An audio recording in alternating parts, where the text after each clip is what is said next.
राधे राधे दोस्तों। आज मैं आपको सफला एकादशी की कल्याणकारी कथा बताने जा रहा हूं, जिसके कहने अथवा सुनने से मनुष्य के सभी पाप कट जाते हैं तथा सभी मनोरथ पूर्ण हो जाते हैं। सफला एकादशी व्रत करने से एक पापी व्यक्ति भी भगवान विष्णु की विशेष कृपा का पात्र बन जाता है। सफला एकादशी की कथा इस प्रकार है। पौराणिक कथाओं के अनुसार प्राचीन काल में चंपावती नगरी में महिष्मान नामक एक राजा अपने 4 पुत्रों के साथ रहता था।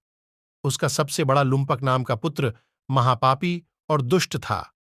वह हमेशा कुकर्मों में लीन रहकर देवी देवताओं की निंदा करता था। एक दिन राजा ने क्रोध में आकर उसे राज्य से बेदखल कर दिया था। इसके बाद लुम्पक जंगल में रहकर मांसाहार खाकर अपना जीवन यापन करने लगा। कहते हैं कि कभी-कभी अनजाने में भी प्राणी ईश्वर की कृपा का पात्र बन जाता है। ऐसा ही कुछ लुम्पक के साथ भी हुआ।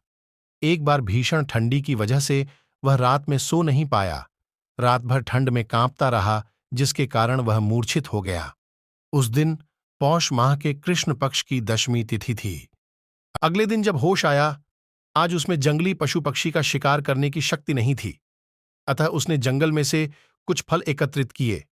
लुम्पक मांसाहारी होने की वजह से उसे वे फल अच्छे नहीं लगे और उसने वे फल जंगल में उसी पीपल के नीचे, जिसके नीचे लुम्पक रहता था, रखकर कहा, प्रभु, फलों से आपका काम चल जाता है, इसलिए आपको मुबारक हो। ऐसा माना जाता है उस पीपल के वृक्ष पर देवी देवताओं का वास था।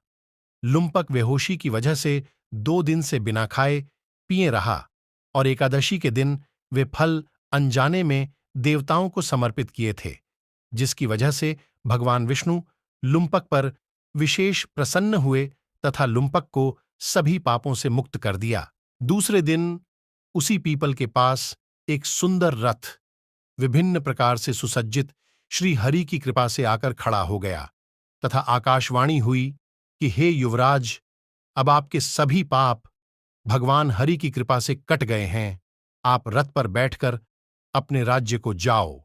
वह पुनः राज्य में पिता के पास रहने लगा।